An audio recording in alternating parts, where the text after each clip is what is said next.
ஞாயிற்றுக்கிழமை பிறந்தவர்களுக்கு அதிகாரம் மிக்க பதவிகளில் அமர வேண்டும் என்ற ஆசை இருக்கும். இதெல்லாம் நேச்சராகவே இருக்கிறது. ஏன்னா இவங்கெல்லாம் யாருடைய ஆதிக்கம் அப்படின்னு கேட்டால் சூரியன் என்று சொல்லக்கூடிய அந்த அற்புதமான கிரகம். இவர்கள்ட்ட ஒரு அற்புதமான நிறைய குணங்கள் இருக்கும். தன்னை சுற்றி இருப்பவர்களை சந்தோஷமாக பார்த்து கொள்வார்கள். அது மனதில் வலி, வேதனை, துக்கம் எது இருந்தாலும் இவங்களை கண்டுபிடிக்கவே முடியாது.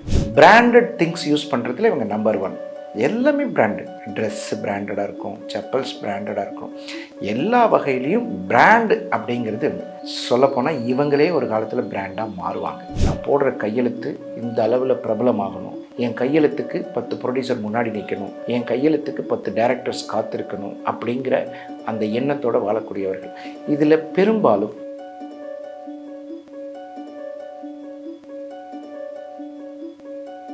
ஞாயிற்றுக்கிழமை பிறந்தவங்களுக்கு எப்பயுமே பார்த்தீங்கன்னா தன்னுடைய குணங்களை தெரிஞ்சுக்கணுங்கிற ஒரு ஆர்வம் இருக்கும். ஞாயிற்றுக்கிழமை பிறந்தவர்களுக்கு அதிகாரம் மிக்க பதவிகளில் அமர வேண்டும் என்ற ஆசை இருக்கும். இதெல்லாம் நேச்சராகவே இருக்கிறது. ஏன்னா இவங்கெல்லாம் யாருடைய ஆதிக்கம் அப்படின்னு கேட்டால் சூரியன் என்று சொல்லக்கூடிய அந்த அற்புதமான கிரகம், தினமும் கண்ணில் படக்கூடிய அந்த கிரகத்தினுடைய அற்புதமான ஒரு கதிர்வீச்சுகள் இவங்க மேலே இருக்கும். பொதுவாகவே நேச்சராகவே நீங்கள் என்ன கிழமை பிறந்தீங்கன்னு கேட்டாலே சண்டே பார்ன் பேபி சார்னாங்க அப்படின்னா அந்த கெத்து இருக்கும். இவர்கள்ட்ட ஒரு அற்புதமான நிறைய குணங்கள் இருக்கும். தன்னை சுற்றி இருப்பவர்களை சந்தோஷமாக பார்த்து கொள்வார்கள். அது மனதில் வலி, வேதனை, துக்கம் எது இருந்தாலும் இவங்களை கண்டுபிடிக்கவே முடியாது. இவங்களுடைய மனசுக்குள்ளே இருக்கிற சோகம் வாயை திறந்து யார்கிட்டையும் சொல்ல மாட்டாங்க. சொல்லி என்ன பார்க்க போகுது அப்படின்னு நினைக்கக்கூடிய அளவில் இவங்க ஒவ்வொரு நடவடிக்கையும் அப்படி இருக்கும். பிராண்டட் திங்ஸ் யூஸ் பண்ணுறதுல இவங்க நம்பர் 1. எல்லாமே பிராண்டட். ட்ரெஸ்ஸு பிராண்டடாக இருக்கும், செப்பல்ஸ் பிராண்டடாக இருக்கும். எல்லா வகையிலையும் பிராண்டு அப்படிங்கிறது சொல்லப்போனால் இவங்களே ஒரு காலத்தில் பிராண்டாக மாறுவாங்க. இவங்க பேரை சொன்னாலே எந்த தொழில் செய்திருந்தாலும், டீ கடையில் ஆரம்பித்து எந்த தொழில் செய்திருந்தாலும் அந்த தொழிலில் இவர்கள் பெயர் 10ல் ஒருவராக, அந்த 10ல் ஒரு ஸ்டார் அந்தஸ்து பெறக்கூடிய அற்புதமான நபர்களாக வருவார்கள். இது நேச்சர். இதில் மாற்றமே கிடையாது. என்ன தொழில் பண்ணாலும் சரி.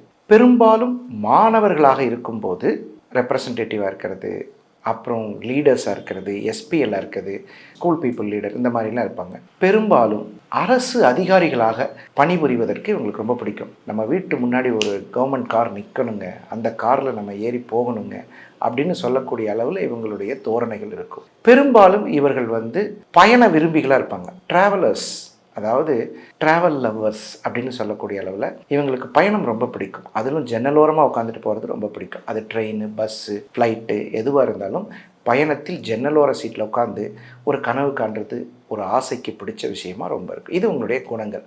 தர்மவான்கள். தனக்கு சாப்பாடு எடுத்துகிட்டு போயிட்டு அதை சாப்பிட முடியலைன்னா யாருக்கு வேணாலும் தானம் பண்ணிடுவாங்க. டிஃபன் பாக்ஸோடு தானம் பண்ணவங்க நிறைய பேர் எனக்கு தெரியும். அந்த அளவுக்கு தர்ம பிரபுகள். கோவிலில் தர்மகர்த்தா போஸ்டிங்கு, அரசியலில் பெரிய அதிகாரமிக்க பதவிகள், அமைச்சர், அப்புறம் முதலமைச்சர். அதாவது இவங்களுடைய அரசியல் நிர்வாகத்திறன்கள் ரொம்ப சிறப்பாக இருக்கும். டிஃப்ரென்சியேஷன் அப்படின்னு சொல்லக்கூடிய அளவில் இவங்களுடைய குணம், நடக்கிற நடை, உடை, பாவனைகள் எல்லாமே ஒரு சிங்கத்தை சார்ந்து இருக்கும். திரும்பும்போது, பார்க்கும்போது, சிரிக்கும்போது இவங்களுடைய குணநலங்கள் மற்றவரை வசீகரிக்கும் விதத்தில் இருக்கும். அப்படிங்களா அப்படின்னு சொல்லும்போதே அந்த சிரிப்பு, அந்த புன்னகை, அந்த ஆர்வம் எல்லாமே இருக்கும். எந்த ஒரு செயலை செய்யும் போதும் பிளான் பண்ணி செய்வாங்க. ஒரு சாதாரணமாக எடுத்தோம் கவுத்தோம் அப்படி இருக்க மாட்டாங்க.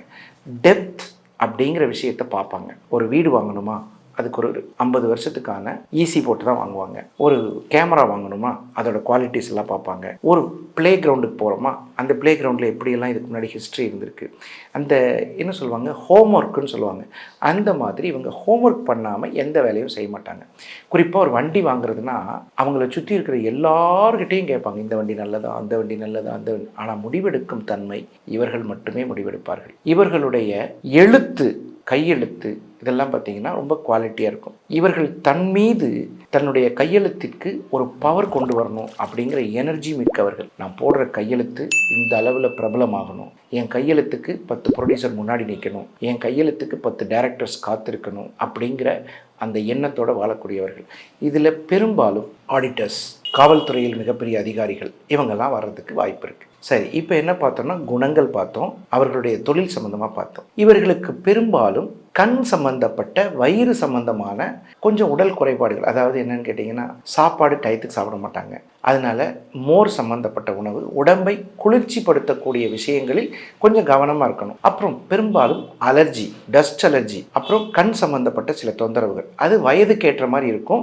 பொதுவான ஒரு கிரகநிலையை வச்சு 6ஆம் அதிபதியை வச்சு பார்த்துக்கலாம். ஸோ குவாலிட்டிஸுங்கிற பொறுத்தளவில், டிசீஸுங்கிறத பொறுத்தளவில் இவ்வளோ தான். அடுத்தது இவங்களுக்கு முக்கியமான விஷயம் என்னென்னா, இவங்கள் வணங்க வேண்டிய தெய்வங்கள் ஒன்றுமே இல்லை. சூரியன், நம்மளுடைய ஆதிகால மனிதன் வணங்கக்கூடிய சூரிய பகவானை வணங்கிக்கிறது ரொம்ப ரொம்ப சிறப்பு. இவர்களுடைய பாதுகாப்பு உணர்வு அது ரொம்ப ரொம்ப செக்யூரிட்டி பாயிண்டடாக இருப்பாங்க. எல்லா விஷயத்துலையும் ஒரு பாதுகாப்பு இருக்கும். இந்த விஷயத்தை இப்படி தான் செய்யணும். இவங்களை நம்பி ஒரு தலைமை பதவியே கொடுக்கலாம். இப்போ சபரிமலைக்கு ஒரு ட்ரிப் போகிறாங்கன்னா அவங்கள கொடுத்தோம்னா அழகாக கூப்பிட்டு போயிட்டு அழகாக கொண்டு வந்து விடுவாங்க. இந்த மாதிரி நிறைய டீம் லீடர்ஸ், இப்போ ஐடி வேலையில் பார்த்தீங்கன்னா டீம் லீடர்ஸ், டிஎல்னு சொல்லுவாங்க, அவங்க அப்புறம் ஈஸியாக அந்த இடத்துக்கு போயிடுவாங்க.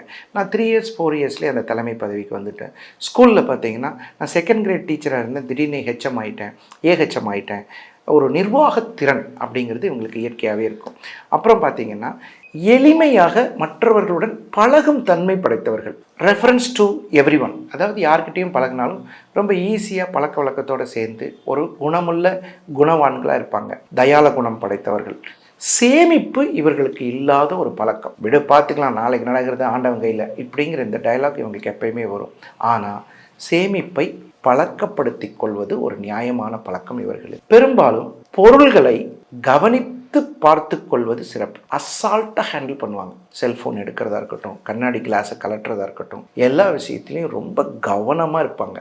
ஆனால் அந்த கவனம் தன்மை எப்போதாவது மிஸ் ஆகும். அதில் கொஞ்சம் கவனமாக இருக்கணும். இவர்கள் பெரும்பாலும் வெள்ளிக்கிழமை பிறந்தவர்களோடு பழகும் போதும் திருமணம் செய்யும் போதும் இவர்கள் கவனமாக இருக்கணும். அதுக்கு கிரக சார்ட் ரொம்ப நல்லா பார்த்துக்கணும். அப்புறம் செகண்ட் பாயிண்ட் என்னன்னு கேட்டிங்கன்னா, ஒரு தனி மனித ஒழுக்கம் இவங்கள்ட்ட இருக்கும். பெரும்பாலும் இவர்களுடைய திருமண வாழ்க்கை மிக சிறப்பாக இருக்கும். பெண்களாக இருந்தால், அதாவது மனைவியாக இருந்தால் கணவர் மீது அதீத அன்பும், கணவராக இருந்தால் மனைவி மீது அதிக அன்பும், குடும்ப ஒற்றுமைக்காகவும் பயணங்கள் செல்வதற்கும் பிரபலங்களை சந்திப்பதற்கும் தயங்காதவர்கள்.